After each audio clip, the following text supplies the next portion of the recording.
Hello, hello, hello. This is Gresh from the I Am CEO podcast, and I have a very special guest on the show today. I have Jason Walker. Jason, excited to have you on the show. Thanks, Crash. I'm excited to be here today. Yes, absolutely. And Jason's doing so many phenomenal things. But before we jumped into talking with Jason, I wanted to read a little bit more so you can hear about some of those awesome things. And Jason is an HR industry veteran, talent advisor, and global speaker, helping businesses transform their people practices and policies in the rapidly changing world of work. In 2020, Jason and his partner, Ray Ramirez, founded Thrive HR Consulting, an Austin, Texas, and Denver, Colorado based HR advisory firm that seeks to augment HR needs for organizations, provide fractional HR services for leading, managing, or providing guidance in all facets of HR. Jason has over 15 years of experience running all phases of successful human resource operation. His specialties include selecting and retaining top talent, building high performing teams, and consistently meeting and exceeding external customers' expectations. Jason has exceptional interpersonal skills and ability to communicate powerfully to all levels of the organization and position and feature HR as an integral part of a successful and profitable company. He also has experience in re-engineering workforces, planning for growth and contraction through the last couple of decades, the dot-com bust, the second economic downturn, the 2008 Great Recession, and currently assisting companies with COVID-19 efforts. And I absolutely love having Jason on the show. There's so much change, and I'm sure we'll probably touch on it in this interview. But the best thing I say is usually if you aren't sure what's going on, not sure what to do, you want to make sure that you have people that are experts around. And super excited to have you on, Jason. And I listened to one of this interviews he had on, I believe, South by Southwest, where he basically told people to make sure not to underestimate your value. And he said something, reiterated something that he said before, that when you see organizations that are not doing what they said that they're going to do, not being consistent, make sure that you hold them accountable. So I love people that are able to tell the truth and keep it how it is and say it how it needs to be said. So Jason, excited to have you on. Are you ready to speak to the IMCO community? I am ready. Let's do it. Let's get it started then. So to kind of kick everything off, let's rewind the clock a little bit, hear a little bit more on how you got started with a Call Your CEO story. Well, we got started right during or right as the pandemic was beginning. And I had been in corporate human resources my entire career, working at a VP level as a CHRO. And I decided it was time to transition out and do my own piece of work, do my own business, and see what that felt like to be in charge of my own destiny. And probably was a really bad time to do it. You would say, oh gosh, the pandemic was happening, businesses were closing down, everybody was inside. But we went forward and it worked out really well. Now, thankfully, I had done a lot of pre work on making sure that this was the thing that I wanted to do. I'd spent a lot of time interviewing Bain consultants and McKinsey consultants, asking them about how would they start a new consulting business if they had to go out and start one. And they gave me a lot of great, useful information. And so I took that information to launch our consulting company. Nice. I absolutely love that. And I appreciate you giving the behind the scenes. I think so many times when you see all the success, all the things that you all have been able to do, you don't see the behind the scenes conversations you were having on how to create more of a likelihood of being successful. But I think too, like you have had a lot of experience in that industry as well too. And I'm sure that gave you a leg up as far as like having to learn HR and having to learn the business and all the things at the same time. Well, it was interesting. I really probably didn't have any business starting my own consulting firm because when I went into it, I had no customers and I had no revenue. So Mm, usually when you start some sort of business, you have an indication that you're going to be successful because somebody has said, hey, do this for me. And you sort of use that as an on ramp. I didn't have any of that. And then prior to that, I had been interviewing for some management consulting positions, senior management consulting positions at some other organizations. And they said, no, we wouldn't hire you. You have no consulting experience. And I said, well, look, I've worked at these very high level companies. I've been a high level HR executive. You won't consider me? They're like, no, we won't even do a phone screen with you because you've not had any consulting experience. So basically, I didn't get any interviews and I had to start all on my own, which ended up being okay. But when you look at it, I probably didn't really have um, any business, like I said, starting my own firm, considering that everything that was being said and telling me to not do it. But, I forged ahead and did it.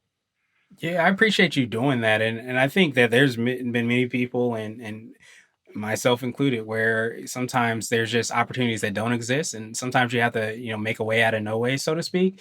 And I appreciate you sharing that, because I think when we think of entrepreneurship, we think of people being successful doing all these things. We think that the stars align and everything's just perfect, but sometimes those things don't go the way that we want them to go. Definitely in the business, but even before, sometimes we get started and on that on ramp.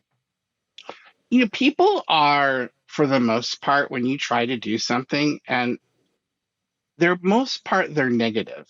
People are not overwhelmingly positive when you try something new. And that's what's really frustrating, is that you get a lot of negativity. You can't do this. You don't have the experience. This isn't going to work out for you. And I find that to be a real motivator for me, because when I was growing up, I was neurodivergent. I have dyslexia and I have dyscalculia. And so a lot of things that come easy for people are really hard for me. So I'm used to hearing no a lot in my life and career, because I think a little bit differently than other people do, just because of being neurodivergent. And so for me, when somebody says no, it just really lights my fire to make me want to go ahead and do things. And that's why I'm always about the underdog. That's why I'm always about the person who had to fight hard odds to get where they want to go. I always root for that person. And I find that person super motivating and inspiring and want to get behind them. Yeah, absolutely. I appreciate you sharing that so much. And again, like I think once you hear those stories, you hear the no's that you had to experience, then you start to realize that even if you yourself are neurodivergent, even if dyslexia is another, really big one that you mentioned as well too, that you hear a lot of founders have. I feel like it ends up being, I don't know if I want to call it a superpower, but a lot of times when you're able to think, or you have to think, maybe a better way to say it differently, it ends up opening a different way to sometimes look at business, look at problems, create better solutions, just all those things. I don't know if you've had that experience. Well, everybody says that. Everybody says, oh, sometimes it can be like a superpower. I've never really felt like that. Mhm. I've always wished that I thought and could do things like other people do them. So, my daughter, when I look at my daughter and I see how, and there's no way to say it that doesn't sound somewhat odd, but she's just traditionally smart. I mean, she's just really, really smart. She understands math really well. She understands English really well. She can read, past her grade level. She can do math past her grade level. She's just a really smart person. And so when I look at people like that, I do get a little bit envious to go, what is that like? So I always feel like I'm always fighting myself a little bit, because constantly underestimate myself.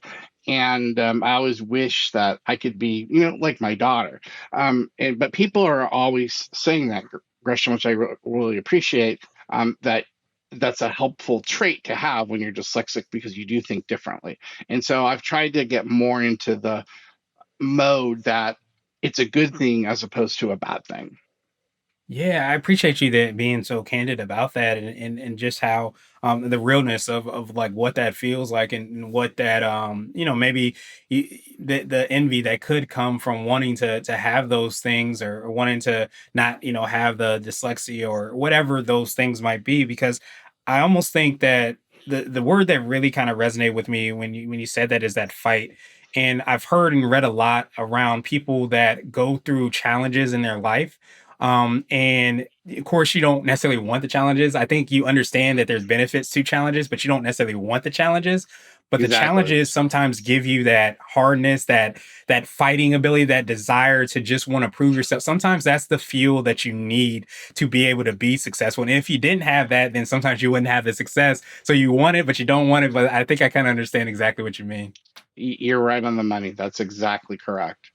Yeah, absolutely. So I know that fighting spirit, that desire to really prove yourself and make an impact, is something that, I think from what I've seen in talking with you a little bit before, bleeds into the organization that you've been able to build. Could you take us through a little bit more on how you're fighting for your clients, how you're making the world a better place with Thrive HR Consulting? Well, I've always been a person that believes in speaking the truth about things and being honest about things. And so, for good or bad, and it's been both good and bad, is that when I talk to leaders or I talk to an organization about a problem, I'm not direct and difficult to listen to, but I am very clear about what are your issues, what are your problems, what do we need to fix. And I feel like the fastest way to fix any issues or to deal with any problems is to be really clear, and to deliver a very transparent message. And so for me, that's always how I've operated. And as we've started our consulting firm, that's how I've operated, because you don't want a lot of, you know, basically, you know, HR speak about what the issue is, and the person ends up walking away going, "What did that guy really say? I don't know what he talked to me about, and he charged me a lot of money." So we always want to be really clear about how do we fix the issues, and how do we move ahead. And sometimes people respond really well to that, and then sometimes people don't want to hear you say your baby's ugly. But in the spirit of getting to where you need to go, being transparent is always what I would was what I always defer to.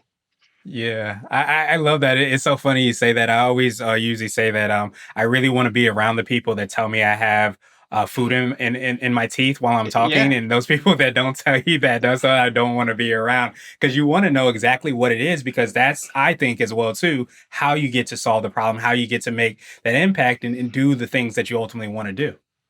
Well, you want to develop. You always want to be developing. You want to be developing as a person. You want to be developing as a organization. You want to be developing as a parent. You want to be developing as a significant other. And if don't or can't face what you need to do to develop, you're going to have a very shallow, you know, representation in the world, because you're going to just continue to operate in ways that may not necessarily be positive for you. So that's why I always encourage people hearing the truth and making sure that they understand it. Now, you don't have to accept the truth. I mean, just because somebody tells you something doesn't mean that they're right. It just means that you listened, took it under consideration, and you thought a little bit about it, which is really the important thing. But typically, when somebody gives you the gift of feedback, which it is, you can always learn from it. Yeah, absolutely. Which is why I think it's actually, sadly, one of the rare things that people do as far as like telling and being able to articulate the truth, which is why I love, I mentioned that interview that I was listening to with you, and how important it was that you said that, sometimes you have to hold the people accountable, especially these organizations. And I love that you really do that in the work that you do. So I guess, could you take us through like the different ways that you work with your clients, how you're serving them, how you're making that impact, and what that looks like? Well, one of the things that I also said at South by Southwest last year, and I'll just mention that for a second, is I said to the folks that were there, companies don't always tell the truth, and companies don't really have to be truthful all the time. And that sort of stunned people when I told them that. But I didn't say that to be dramatic. I just told them that many times you might hear things that aren't true, and if you do hear things that aren't true, you need to make some decisions about what you want to do with that company. And so, how are we making a difference with the companies that we work with? I think we're bringing to them really good and high level world class experience that allows them to make decisions. I view us as like the Bain or McKinsey without the Bain or McKinsey prices. And so you're getting some significant experience from all of the things that myself and my team have done over the years. And what we're doing is we're putting them and packaging them to you in a pragmatic way.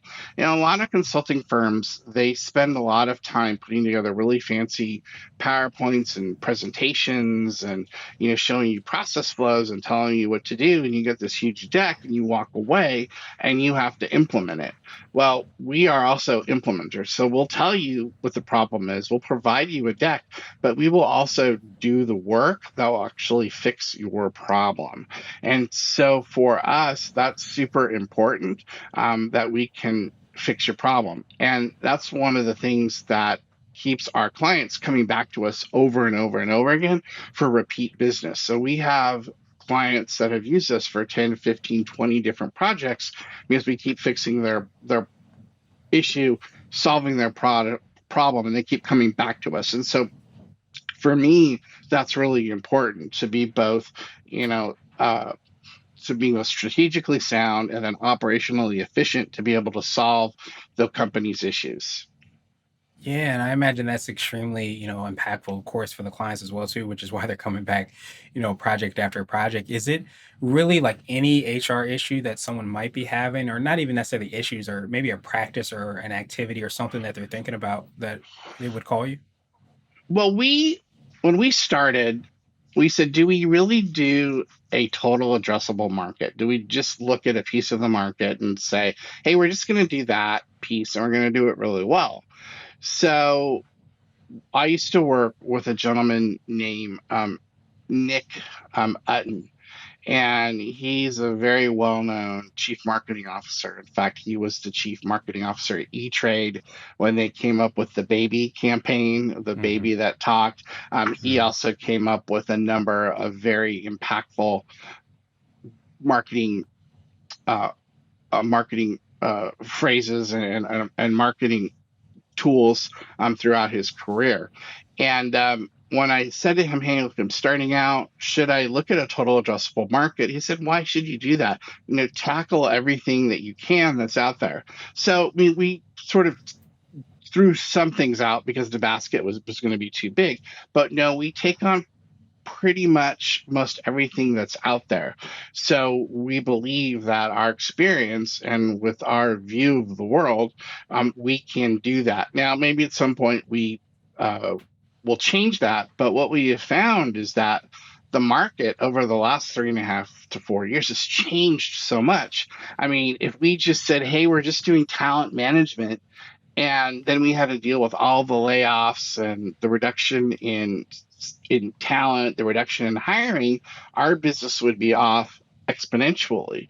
But because we keep pivoting and looking at what is going on and what is going out there with the landscape of HR, we've been basically ahead of the curve on a lot of things. So, we've been working on AI. So we've been ahead of the curve on partnering with AI companies and working with organizations to help them think about what type of AI tools they have. And we have different AI partners that we're putting in front of them. We've talked a lot about return to work when in the midst of the pandemic, when everybody was still working from home. We were out front talking about what's it going to look like when you go back and setting the stage for that. We're talking a lot about ageism in the workplace, and we're starting to have a lot of conversations about that because one of the things that's starting to happen is that older employees are starting to be, and I don't want to say older, more seasoned employees are starting to be more in demand for companies because there's this ability for them to just be able to go in and do a job. And there's a certain amount of autonomy that they present that doesn't make management have to do a lot of management of them. And so we're talking a lot about that because you're going to see more of those things coming. So my point is we try to be very much ahead of the curve on all the things that we're doing so that we can be forecasting and working with our clients, forecasting what are the big issues that are coming forward. That makes so much sense. I appreciate you breaking that down and all the different, aspects of, that industry as well too. Because I was imagining like because there's so much change and so many things that you have to kind of be, for lack of a better term, dialed into all those different aspects. And I think that you probably have to pivot and change, and even the people that are looking for quote unquote services or these organizations need to pivot and change as well too. So all of it's happening so much that it's probably so important to kind of be, dialed into everything. I almost wonder if your ability to do that and awareness of that is part of what I would call either yourself or the organization, or a combination of both. The secret sauce, the thing you feel kind of sets you apart and makes you unique, is it that ability to understand the industry, how it's changing, and be able to kind of be an expert, be able to speak to those things and listen. I think that is a really good point. I think we have um, basically shown our value of being strategically aware and helping our clients be strategically aware of what's going on and thinking about things. Sometimes HR is more about keeping the lights on and doing those things that are necessary as opposed to doing proactive thinking.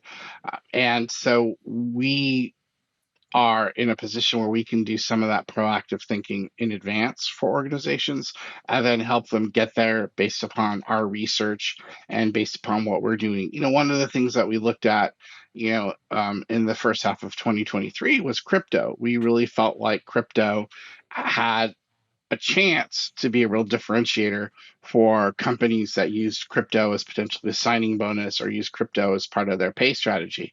Now, crypto has had a lot of issues since then.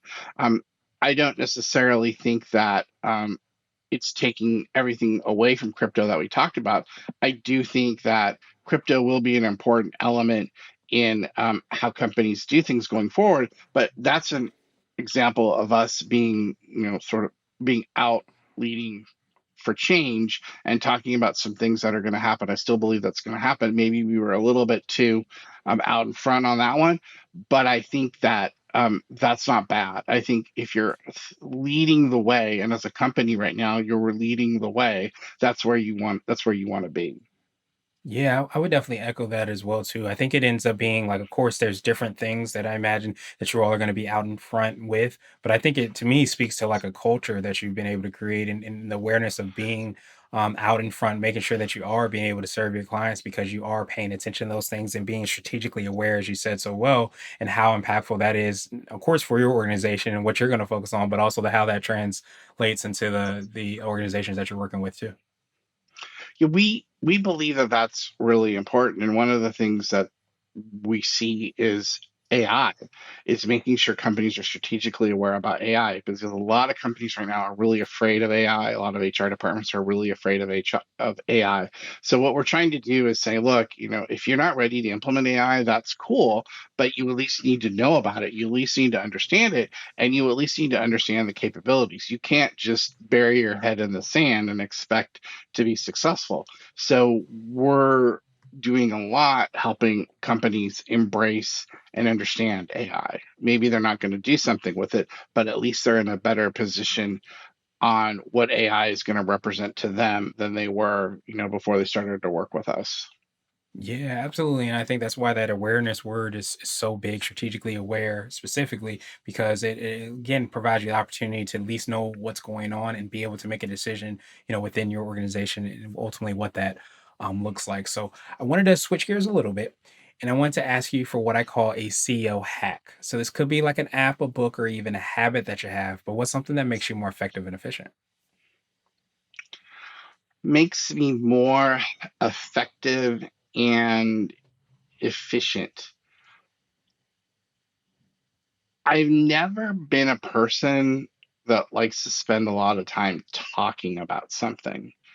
Sometimes we spend so many cycles at work talking about things. We sort of talk ourselves into a circle. And for me, that's always really driven me crazy. At some point, we need to decide and we need to move forward. And so to me, making some decision is always better than making no decision. I've always been very much against over talking an issue and not operationalizing it and moving forward. And that has really given me a reputation in my career as somebody who is a doer and gets things done, which is really important. And I think that that's really important for everyone is to be able to move projects and work forward. Yeah, I love that. I'm very much so that person as well too. That can't stand all the talking and that lack of doing. And I think that what that allows you to do, and I think one of the things that really resonated with me is I started to realize the organizations, the companies, the people that were successful, they didn't do it because they made one decision and that decision was the perfect decision and they didn't have to do anything else. They actually had to potentially pivot many times, and you only do that if you're taking action and saying, "Okay, this isn't working as well. Let's take another. Let's pivot here." When you start to get in that spirit, I think that's when you start to quote unquote fail your way to success or start to get that information from things that don't go the way you want them to go. But that's ultimately like one of the secrets of success. Exactly.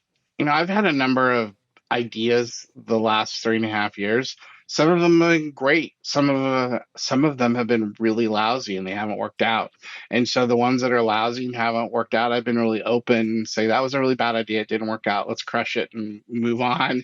And we learn from it. So like you said, make a decision, even if it's a bad one. At least you made a decision and you moved on. But then, per your point, you have a series of an examples of decisions that you've made, and probably there's a lot of good ones, and you did a lot of good work, which is very advantageous for anyone who's in an organization to show that they're able to get things moving and can make decisions and be a person to count on to keep the organization moving forward. Yeah, absolutely. I love that. So I wanted to ask you now for what I call a CEO nugget. A little bit more word of wisdom or piece of advice. It might be something you would tell your favorite client, or if you were to hop into a time machine, you might tell your younger business self. I would say being a person that is always very honest and has a lot of integrity is really important. If you have honesty, integrity in all your dealings and you're in whatever position you are in, people are always going to believe you for the most part, and they're going to respect what you have to say, and they're not going to question you. So for me, honesty, integrity buys you a lot in an organization when they can say, "Oh my God, he's that person, he or she is so trustworthy that if they're saying that, we know that's going to work, we know that's the right thing to do." And I think that the other thing that you have to be able to do is you have to be resilient. I talk a lot about resiliency, and these jobs that we have, no matter what the job is, whether you're an entrepreneur, whether you work in a company, whether you're an HR person, whether you're a operations person, things are going to go wrong, things are going to happen, and you have to have the ability to be resilient. You have to have the ability to say, okay, I'm going to be really upset about this for an hour, or I'm going to go home tonight and I'm going to be really upset about this. And I'm going to go and I'm going to have a couple of beers and a pizza. I'm going to lay on my couch, watch TV, and be really irritated. And then I'm going to get up tomorrow morning and I'm going to let it go and I'm going to start fresh. Those people that just sit there and they obsess on something, they're the ones that, always end up taking the brunt of things poorly in an organization because they can't let it go. You need to let it go and you need to move on, and that's being resilient. Yeah, I love that, and I really love sports and some of the athletes. I'm a big basketball fan, and some of the best shooters are those people that can miss 10 shots in a row and then hit the game winner. And you say, "Hey, Exactly. how did you feel about those 10 shots?" And they're like, "What 10 shots?" All I remember is the one that I made, and that mentality is something that we all can kind of adapt because that gets you to the next thing. You're not so kind of stuck. You learn, of course, what you can from things that don't go the way you want them to go, but then you move on from there. Exactly. Exactly. Awesome. So, what would you consider to be what I call your answer to my absolute favorite question, which is the definition of what it means to be a CEO? And our goal is to have different quote unquote CEOs on this show. So, Jason, what does being a CEO mean to you? This is going to sound really, this may sound really silly, but it it hit me last night. So I was watching that new Eddie Murphy Christmas movie on Prime, Can't on remember. Amazon Yeah. Prime. I don't know if you've seen it, Yeah. Candy Cane I Lane. haven't. Oh I yeah, haven't. No spoilers, though. no spoilers. No, it was like really, it was really good. It was like one of Eddie's really, really good movies as of Was late. It it? was really good, and I love Eddie That's good. Murphy. And so there was a scene where he got laid off right before Christmas, and he felt really, really bad because he was going to, ruin his wife and his kids' Christmas. And so when I watched that scene, I sort of got that kind of pit in my stomach, like, oh, it just stinks when you get laid off or you have somebody that you're going to have to lay off. And I felt myself getting a little bit actually like physically sick about it.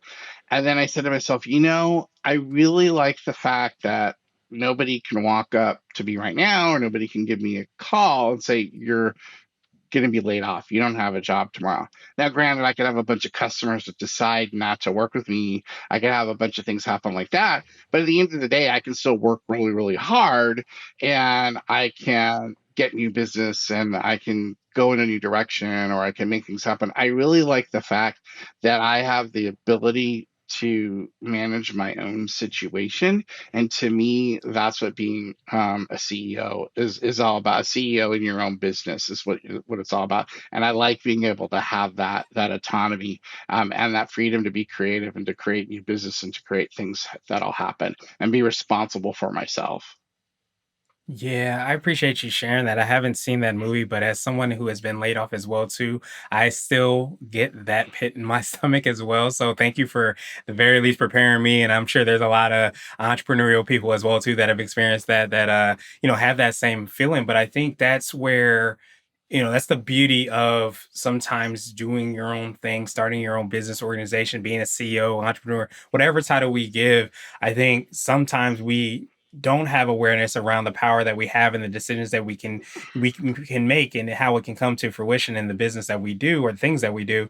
And I think by taking that step, that really gives you ownership or maybe quote unquote control over that a lot more. At the very least, you can just work your butt off to try to get as close to possible as far as success is. But I think that's one of the things that I truly love about that definition.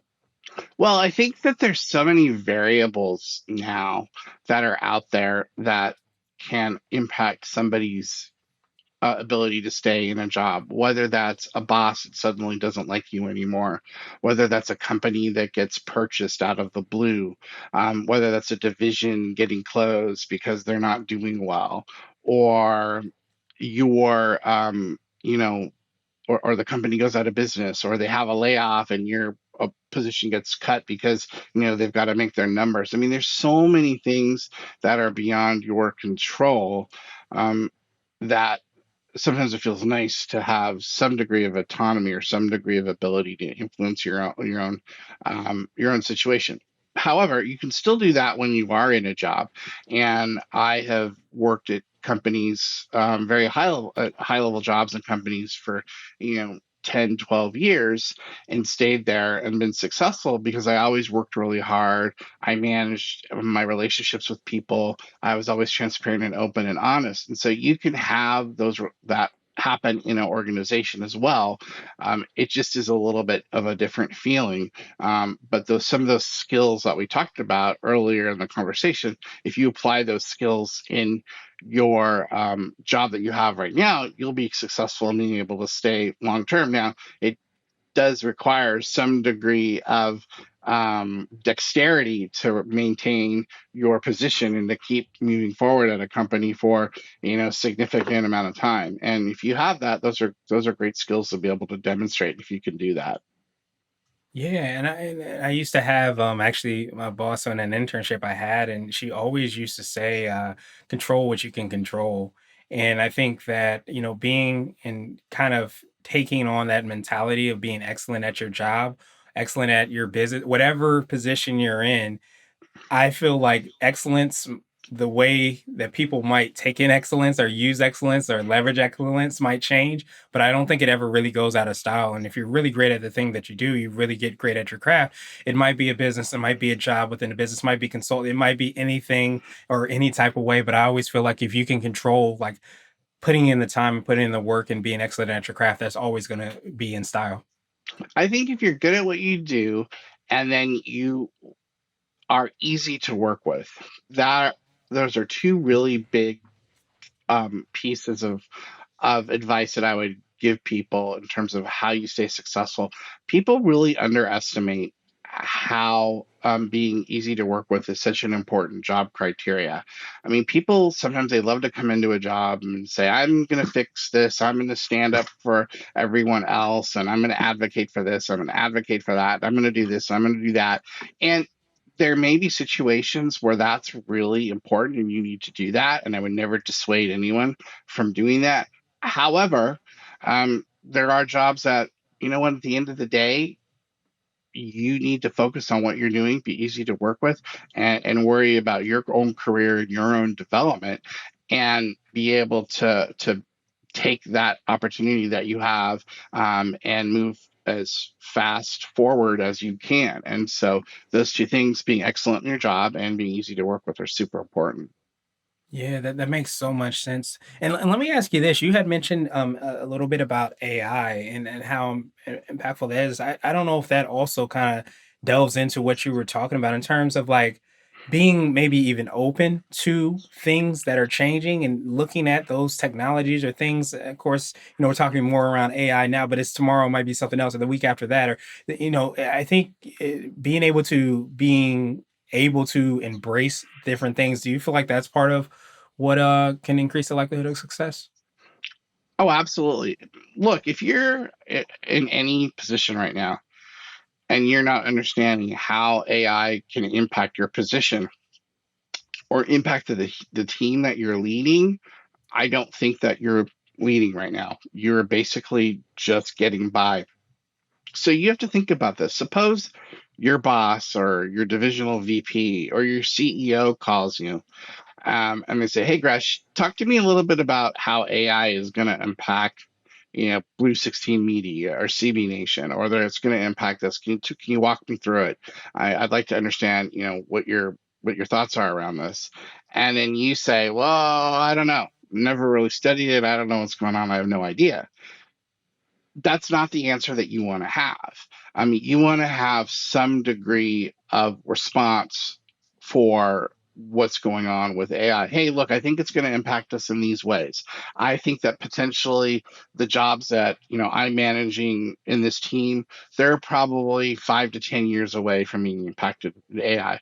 No, I think these jobs over here are probably maybe 18 to 2 years away from AI. Do your study, do your research, understand how it's going to impact you, how it's going to understand your team. Doesn't necessarily mean that you're going to lose all these jobs to AI. It means that you're doing the right thing for the organization and studying the problem, and you have an opinion, and you go on record with that. To me, I think that's really important, and that shows that you're being excellent in your job because you're being forward thinking about what potentially may happen. Yeah, that makes so much sense, and I love because that embodies everything that you all are doing. And I think whenever you get that call or get that question, and the leadership or people that are involved, or just frankly anybody wants to know exactly what your thoughts are, it's largely because they want to be around people that are having those conversations, that are thinking, that may not be 100% right all the time, but that they're already testing out, they're already thinking about those things because you want to be able to be around and have those conversations, be around those people or organizations that are thinking ahead, are really figuring out how it's going to impact them. And I think anytime you can partner with or connect or employ whatever it is that person, then that's going to lead you more to a more higher likelihood of being successful. Yeah, that's a really good point, because what happens is when you're the boss or you're the CEO or you're the VP or you're the manager, and you call somebody and they don't have any idea, or they're not helpful on a certain situation, or they don't know, sometimes you sit there and you say, "Gosh, am I the person that has to do all the thinking in this organization all the time?" And sometimes it gets tiring because you feel like the people that you're entrusting to do the jobs for you, they aren't thinking strategically in the way that you do. So your point is spot on, that you're able to really impact, yourself in a positive manner when you've done some strategic thinking, and you can do that with your management team. It makes you stand out from the crowd, so exponentially, that you can't understate that really thinking things through makes a big deal. Yeah, absolutely. And just knowing that other people are doing it, and it helps you to know that you don't have to do all the thinking, as you said so well. So, Jason, truly appreciate that definition. And of course, I appreciate your time even more. So, what I wanted to do now was pass you the mic, so to speak, just to see if there's anything additional that you can let our readers and listeners know. And of course, how best they can get a hold of you and your team and all the awesome things that you all are working on. We're pretty easy to find, or I'm pretty easy to find. You can find us on LinkedIn. You can look up Jason Walker on LinkedIn. You could reach us at Thrive, hrconsulting.com, or you can email me at jason at thrivehrconsulting.com, and I'll get back to you right away. I'm always available for questions, or if you need to run something by me, or you want to talk through an idea, I'm always available and ready to help.